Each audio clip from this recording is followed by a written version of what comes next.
আমি মনে করি it is the mini parliament, বিভিন্ন দলের 30 দল, it is the mini parliament. জনগণের কথা আপনারা বলেন, এই মিনি পার্লামেন্ট থেকে আমরা যদি আমাদেরকে বাদ দিয়ে অত আন্দোলনের বাহিরে ছোটখাটো দলকে বাদ দিয়ে তারাই ভাবতেছে আমরা ক্ষমতায় আসতেছি, এই বাবা কোশ্চিন কালে সম্ভব হবে না যতদিন পর্যন্ত আমাদের যে দাবি, জনগণের দাবি আমরা পূরণ না করতে পারি। যে জাতি ইতিহাস ভুলে যায় সে জাতির সামনে কলঙ্ক আসে। জমিয়তে উলামা ইসলাম ওয়ান অফ দ্য পার্টি, যে পার্টির যে স্বাধীনতা, যে ইংরেজদের বিরুদ্ধে সরাসরি জমিয়ত অংশগ্রহণ করেছিল। আপনাদেরকে আমি বলতে চাই যে জুলাই আগস্টের সময় আমি দেশে ছিলাম, বিদেশ থেকে আমরা বাহিরে অনেক আন্দোলন করেছি। আমি জাতিসংঘে 2 বার গিয়েছি, গিয়ে আমাদের যে দেশের কথা আমরা বলেছি। সে সময় আজকে একটা সময় আসছে সম্মিলিত ভাবে কিভাবে নতুন ভাবে আমরা দেশটাই গড়তে পারি। আপনারা যে বলছেন আমার এখানে আব্দুল আহাদ নূর ভাই, উনি তো আজকের না, আমরা দেখতাম মাওলানা মহিউদ্দিন খান সাহেব, মাওলানা মুফতি আমিনী সাহেব, উনি প্রেস ক্লাবকে সরব রাখতো। আজকে উনি আগে যে ছিলাম এ পর্যায়ে উনি কোনো বাড়ে নাই, উনি কাজ করে জনগণের জন্য। আজকে আপনারা এই আমাদের নূর ভাই সহ যারা যারা আছেন সবাইকে ধন্যবাদ জানাই যে আপনাদের এটা আমি মনে করতেছি বক্তৃতা শুনে এটা হইল গিয়ে বাংলাদেশের মিনি পার্লামেন্ট। এটা যাতে সুন্দরভাবে আরো অগ্রসর হতে পারে। আপনাদের কথা আজকে অনেকেই বৈষম্যহীন বাংলাদেশ করার জন্য আমরা সবাই, কিন্তু দেখা যায় আজকে যা তেলের মতো তেল দেয়, একটা কথা আছে না আমাদের দেশে, কিছু বিগেস্ট পার্টি আছে, কিছু আছে আমি নাম বলতে চাই না, ওদেরকে রাখে। কিন্তু আমরা যারা দেশের জন্য যারা কাজ করে অনেকেই আপনাদের মতো যারা আছেন তাদেরকে তো আজকে জিজ্ঞাসা করে না। তার কারণ হলো আমরা বৈষম্য বাংলাদেশ আর চাই না। আমরা চাই জনগণের বাংলাদেশ, আপনাদের বাংলাদেশ।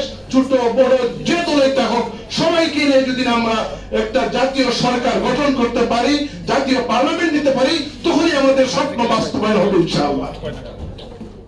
আমি আপনাদেরকে আবারও আসলে সময় নেই, অনেক কিছু বলার ছিল, কিন্তু ছোট্ট একটা কথা বলি। গত পরশুদিন রাত্রে ওয়ান অফ দা বাংলাদেশের একজন কোম্পানির নাম এবং আমি বলবো না, একজন এমডি, বহুত উনি রাজনীতি করে না ভাই, আমাকে বলতেছে যে আওয়ামী লীগের সময় তো ডিসি যেটা বলতো এটাই দেখতাম, একজন আসতো। আর এখন আমি গত 10 মাসে আমার কাছে এইটা আসে, এ আসে, 5 লাখ দিয়ে 10 লাখ দিয়ে প্রজেক্ট, এটা বন্ধ। এই অবস্থা চলতেছে, শুধু একজন না, আজকে বাংলাদেশের অবস্থা পেশিসের সময় যে অবস্থা ছিল এর চাইতে ভয়াবহ রূপ ধারণ করতে, এই রূপ যদি আমরা দেখতে পাই তাহলে আমাদের এই আন্দোলন এবং সংগ্রাম বেঁধে যাবে। আজকে এইভাবে তারা যে আক্রোশ করতেছে বিভিন্ন দল, আমি দলের নাম নিতে চাই না, আমরা কি এর জন্য আজকে 2000 আমার ছোট শিশুরা তাদের আত্মত্যাগের মাধ্যমে নতুন স্বাধীনতা অর্জন করেছে? এটা কোশ্চেন করে না। এর জন্য আপনারা একটু ভাবেন আমাদের কি করতে হবে। আজকে জনগণ চেয়ে আছে আমাদেরকে, আপনাদের সামনে যারাই আছেন প্রেস ক্লাব সহ বিভিন্ন সেক্টরে আপনারা আছেন।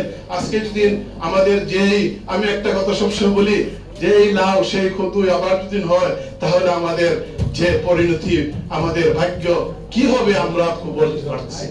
এর জন্য সুষ্ঠু এবং সুন্দরভাবে সবাইকে নিয়ে আমরা যাতে জাতীয় ঐক্যমতের ভিত্তিতে আগামী বাংলাদেশ হবে ফ্যাসিস্ট মুক্ত বাংলাদেশ। আমরা সব তন্ত্রমুক্ত দেখছি, যদি আগামীতে সম্মিলিত হবে আমাদের ভাই যিনি চলে গেছেন, আমাদের একজন মুরব্বী, নৈতিকতার জিরো টলারেন্সের কথা বলছেন। আজকে জিরো নাই, আজকে অনেক বড় বড় আমাদের জিরো যতদিন পর্যন্ত হবে না, আর জিরো টলারেন্স একমাত্র দিতে পারে ইসলামিক ওয়ে। যদি আমরা গণতন্ত্র শাসন ব্যবস্থা প্রতিষ্ঠিত করতে পারি তখনই সেটা হতে পারে আমাদের জন্য কল্যাণকর।